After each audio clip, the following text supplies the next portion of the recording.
Hey YouTube, what's up? Double J here. Just turn down my music a bit.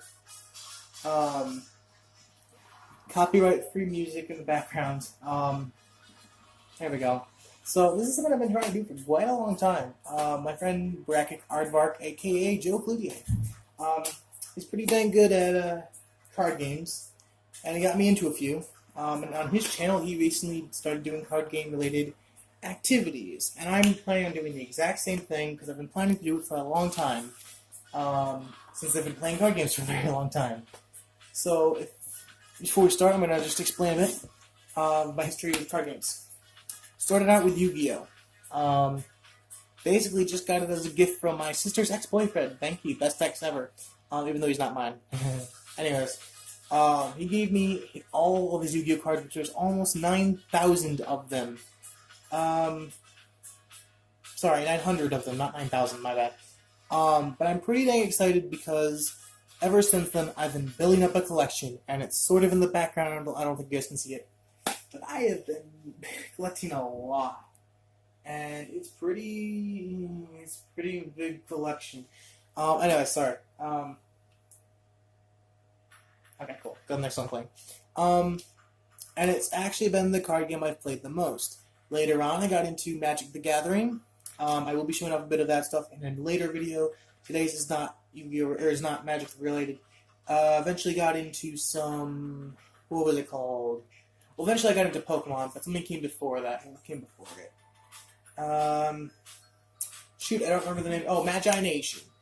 My all-time favorite card game in history is Magi Nation. It's almost impossible to find cards for it now. Only place you can get it is Amazon, which I have gone there for a lot of the cards. If you guys know about that deck, or those decks and that series, it was an amazing card game. Completely controversial for the normal turn-based stuff, because the turns were the exact opposite of what they normally are. Kind of got confusing if you played other games first, but it was still an amazing game. Not to mention they had a story to each clan that had a different deck for each clan, so it was pretty interesting. By the way, let me know if you guys like music in the background or not for this stuff. I'm not sure if you guys will enjoy it. I just thought it'd be something new for the background sound, you know? Better than just hearing my voice all the time. Anyways, yeah. So, I'm going to start off with my Yu-Gi-Oh! Based stuff.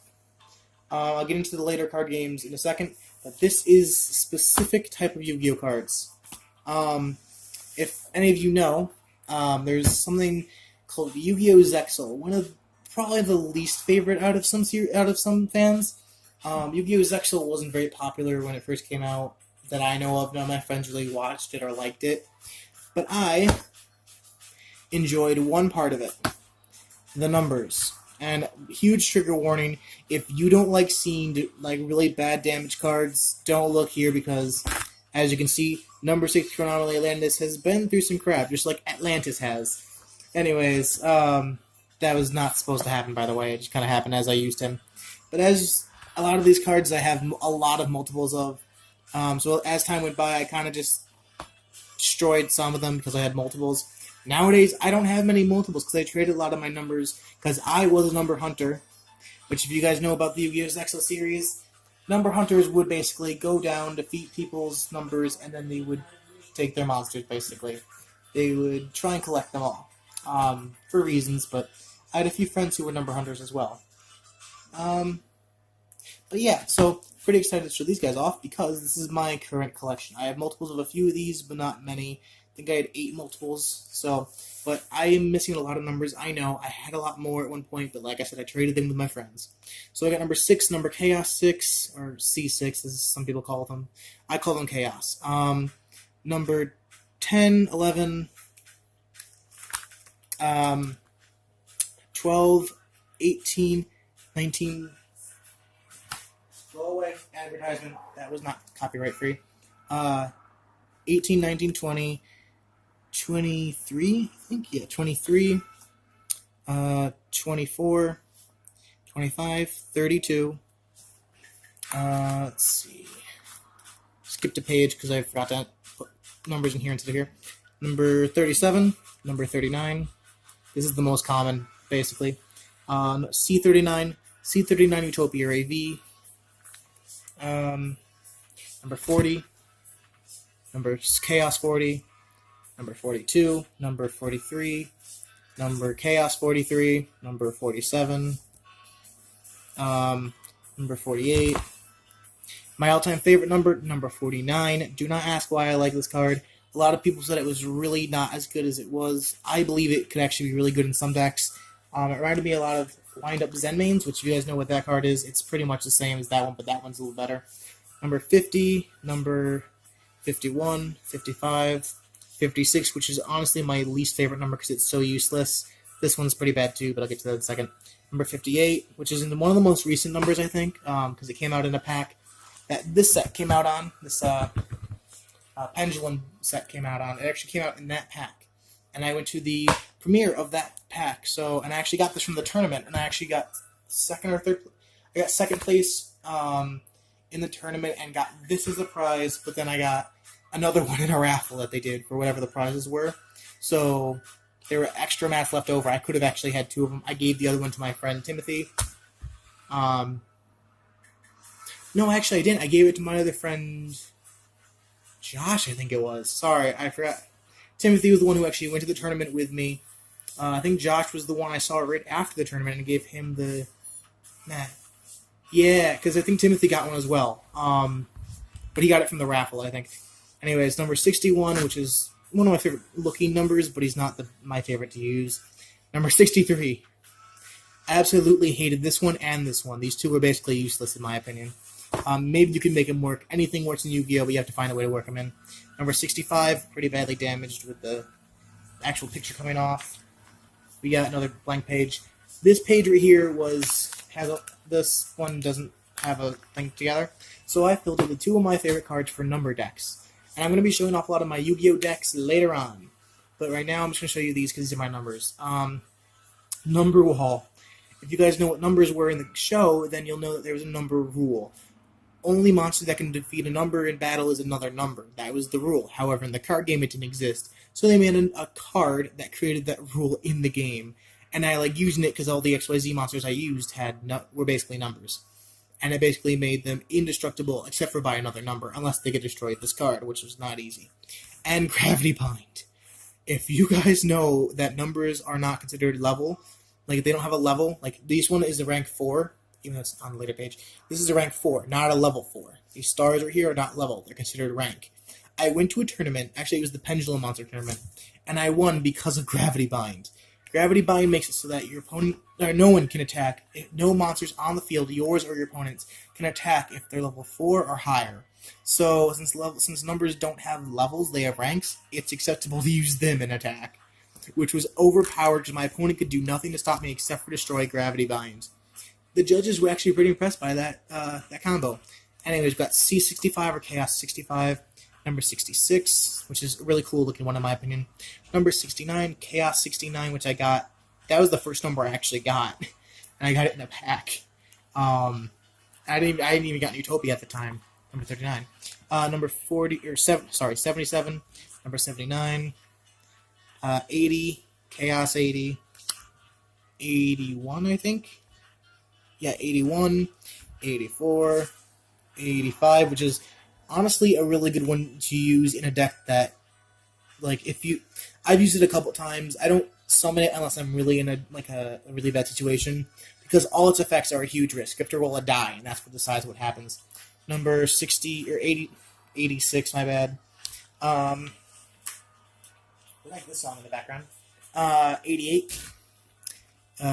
Chaos 92. I didn't have number 92 ever. So, number 95. Number 101. Number Chaos number 1. Number Chaos 103. I had the original 103, but I didn't have it in here anymore.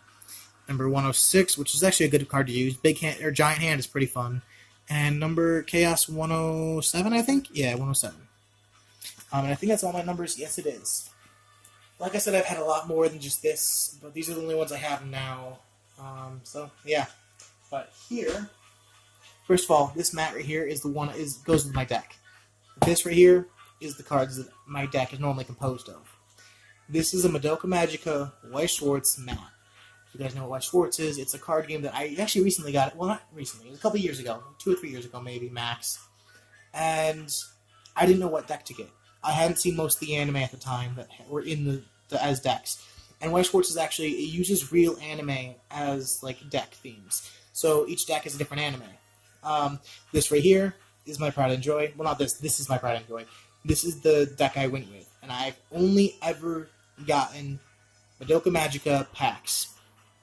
And you'd be surprised how many of them I have, how many of each card I have. But anyways, this right here is the mat I use in tournaments and everything, and it's pretty good. Because it actually matches my decks perfectly. I'm going to do a quick flip through here. Actually, first I'm going to show you this thing. These two. I'll take them out. That's a thing I never exchange, which means now it's basically useless, but it's worth a point. Each pack comes with it. Normally one of these, but sometimes it can be nothing. It could just be like 0 points. It could be 1 point, or I think 3 or 5 points. I can't remember which one. I've gotten a 5, or whatever the higher value one is, and I've gotten a few 1s. And you can trade them in for points. And I think it's online. You can look up what you want to get for a prize, and you tell someone at a store that sells Weiss Scwarz cards that you want to get that prize, and they normally order it for you. It'll be in whenever, but it has an expiration date, which you can't really tell unless you can read Japanese. But they told me this one was, actually they gave me this one because I exchanged it in for a different one of these, because mine had technically expired. But the guy who ran the store was nice enough to give me a new one in exchange for the old one. So basically I got one of these, and I was able to extend the expiration even though I never used it anyways. But yeah, there's these two cards. This is my all-time favorite. This right here is my pride and joy. Most expensive card in both of the sets in this binder. And they're both Madoka Magica. One's the movie, one's the show. Puella Madoka Magica was my favorite anime that I saw there as a deck. And I bought the structure deck, which was pretty overpowered to begin with as a structure deck itself. But this card came in a pack, and I was so lucky to get this because I originally wasn't going to buy another pack. I had bought, I think, 12 packs, and I had a few dollars left over, so I went and bought another one. This was the first card I saw in the pack. It's a SIG card, which means it has a signature of the person who voiced Homura. And this is Homura, by the way. Which is really what makes it valuable, because this card itself is worth $100. Yeah, $100 card. And I got it by luck of my final deck, or final pack that I bought, because I thought I had the money. Whatever, might as well use it. Even though I had already wasted most of it on packs, and I think a couple card sleeves. But this right here is the climax that goes with her. She has a climax combo that when you have this card, or the other version of this card, which is the cheap, easy to get one, she's able to use her climax combo. This right here is a triple rare, which means it's just a different art, basically. It's the same old card as the other one, but it's a rarer version of it because of the arts. The picture is different, basically, and it's holographic. It's shiny. And yes, I did call it shiny, but I called it holographic first, so don't get triggered by that. I know it's holographic. Whoops, upside down. Is it upside down? Yeah, it's upside down. No, it's not upside down. Dang it. So these two themselves are my pride and joy in this binder. And this card right here, the guy who owned the store that I bought the pack from, he was pretty, I don't know, he just told me it was the rarest card in the pack, or in the sets. So I was pretty excited about that. It's worth $100, and I'm never going to sell it. But this right here is the cards I actually own. Now, if I'm going to flip through it. Hold on. I have to get it a little bit more so I can flip through it. I don't know if you guys can see anything. I have basically every card in the sets, and that's the scary thing. I am missing quite a few, but last time I counted, it was only 32 out of, let's see, there's about 100-something cards in each set. So, I mean, there's like 207, I think, total. I might be wrong. I have a couple promo cards in here that you can only get by going to tournaments and everything. And they just have them there basically for free. You sign up for a tournament, you can win for free. Normally. I'm not sure about tournaments everywhere, but the ones I go to. And I have a few in here that are promos.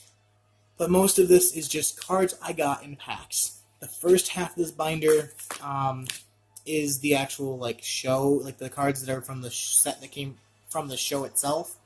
And then later on you get the trial deck in the middle, which is the one that I bought originally that got me into this. Which I think are these cards. No, these cards, I think. Yeah, all those cards. And I am missing a couple of trial deck cards, I think. But that's fine. And a lot of these cards aren't, and a lot of the cards aren't in here. So I do have more than this, but they're currently either in a deck or they're off to my friends, because my friend actually borrowed a deck from me recently. Because he wanted to see how good Madoka Magica was. And I gave him basically a trial deck. I gave him Most of them are in English, because you can only use either English or Japanese in deck. But since he was just borrowing it to see how good the deck was, I gave him all my English ones that he could keep, and then I gave him one of my Japanese ones as well. So, but like you can see here, there's like translation cards. I don't have them in every single one of these, but I normally have a card. The one that has a translation is normally on the outside. If it's in a deck, I have translations in them. But anyways, let's just get in. So yeah, I am only missing about 30 some odd cards from here. I think it's like 32 I'm missing. Last time I counted at least. And I haven't really gone through here in a while. So I just recently got back into Weiss Scwarz. I don't have really anyone to play with. So yeah. But I do have a couple friends who play. They just don't play very often.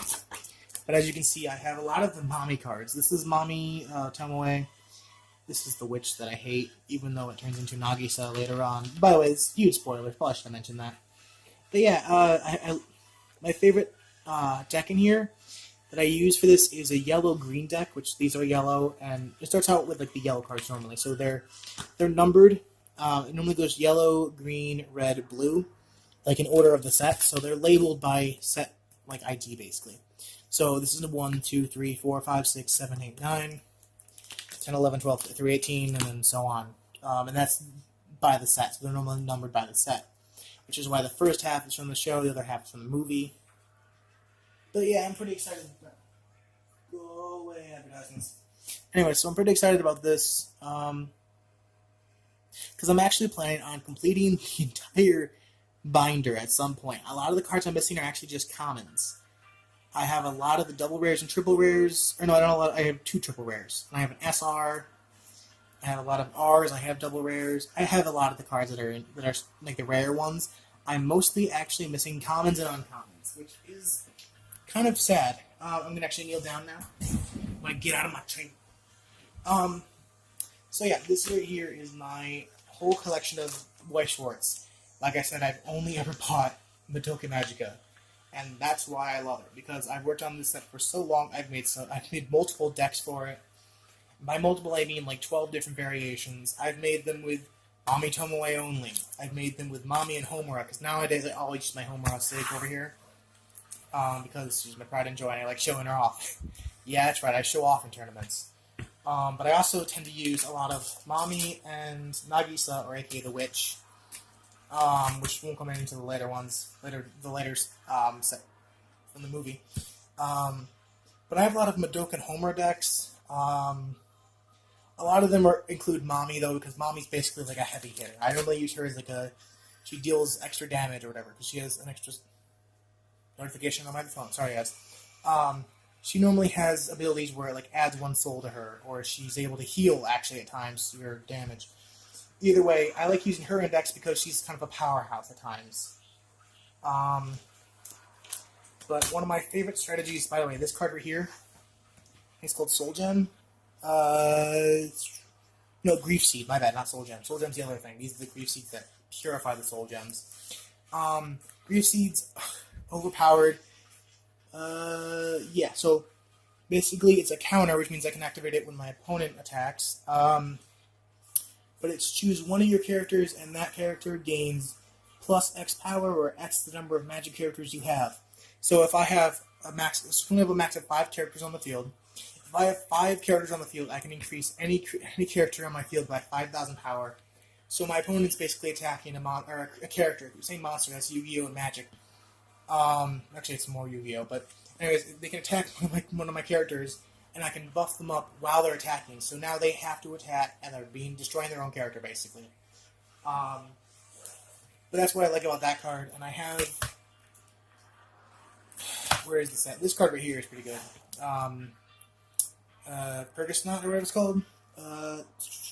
No. Stage Devices Witch While Purgasnight is what it's called. I call it While Purgasnot. That's what it sounds like in the anime. But in English, at least. So this card right here is pretty good. I normally use at least one in the deck if it involves a green. I used to have a Sayaka and Kyoko deck, which is the red and blue, basically. Really fun to use, but I'm not actually that good with Sayaka. I mean, Kyoko. Sayaka and Kyoko is the red one. I'm not very good with Kyoko, because her cards normally are a little bit more difficult for me to use, because they don't really combo with much. There's a trial deck right here, and previous page. These two are promos. Not really important because I got both of them for free, but still. Here she is. This is Nagisa. This card right here is Nagisa, and she's actually really good in these decks because I have a card. Here it is. This right here. Can't get it into view. This card right here, Mami and Nagisa, whatever it's called. I love using that card because, let's see, what is it? It's an auto ability. So basically, discard a card from your hand to the waiting room, or like the discard pile, basically. When this is placed from your hand to the stage, so basically when you play it as a character, you may... It says may pay. The translation isn't very good, but it basically is you may pay. And if so, search your library or deck for up to one magic character, reveal it, put it in your hand, and shuffle your library. And the interesting thing about that is, if I have 4 of these, which I have 3 of them just in this thing right here, I don't want to pull them out because I'm probably going to rip the page. But I have 3 of them just in here. I'm going to try and get 1 more, because if I play 1, I can automatically pay. By the way, it said pay, so you have to pay 1 stock, and it has a 1 at the beginning of the card. If I pay the 1 stock, it basically allows me to bring any character to my hand as this card enters the battlefield. So I could play you, I could bring another one of you to my hand, play that, and since it costs 0 to play, I could just keep playing them. And I can have 5 on the field, but I can only have 4 in my deck. So I can pay 1 stock to bring 1 to my hand, play that one, pay 1 stock, bring the other one to my hand, pay another one, bring it to my hand. Basically, I can bring out 4 of them and 1 other character from my deck. So it immediately fills up my field instantly, unless I choose not to play the last one, because it might actually cost something to play. You never know. But that's what I love about it, is you can choose any character from your deck, and that's one of my favorite strategies, is if I'm on the defensive, just bring out all of them. Bring out full arsenal of these guys, and then 1 other character to your hand, just in case. I tend to use, I bring a backup character to my hand, so I can activate their ability or whatever later on. It's helpful, but anyways, that's one of my favorite strategies for yellow decks in general. So Mami and Nagisa is actually a really good deck in my opinion, but I've seen people just go Mami before, and some people actually just went Nagisa, which is not easy. There's not a lot of Nagisa cards. Here's my SR, which is just a rarer card, I guess. It's one of the rarer versions here. All my good cards are really home run, to be honest. And I actually really have some good combos in this deck, and I'll probably do a couple deck reviews of actual decks later in the future. And if you guys don't understand this, I'm sorry, I don't really know how else to explain these card games. But I'll be doing a lot of Yu-Gi-Oh!, a lot of Weiss Scwarz, not very much Magic the Gathering, but I do have some stuff in store for that. I'm going to be doing a lot of, just deck makes. So I'm going to be doing a lot of decks. Basically, I'm just going to be making a lot of decks. And also, you guys can see my t-shirt sticking out of my dresser. Cool, it's in the background. I have a red striped t-shirt in the background. And also a plaid. Is that my winter hoodie?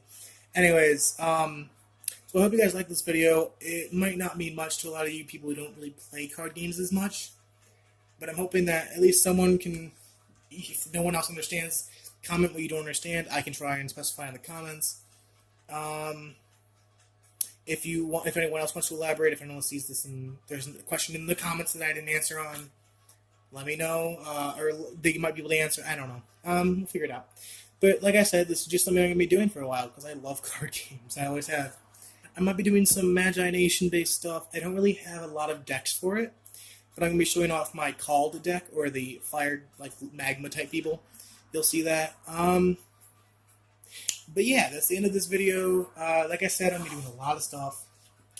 And I hope you all stick around for the future, because I'm very enthusiastic about card games, and I hope you guys are too in the future. So, anyways, I hope I see you. Never mind, you'll see me, because videos don't work two-sided. Hope you all see me in the next video. Bye.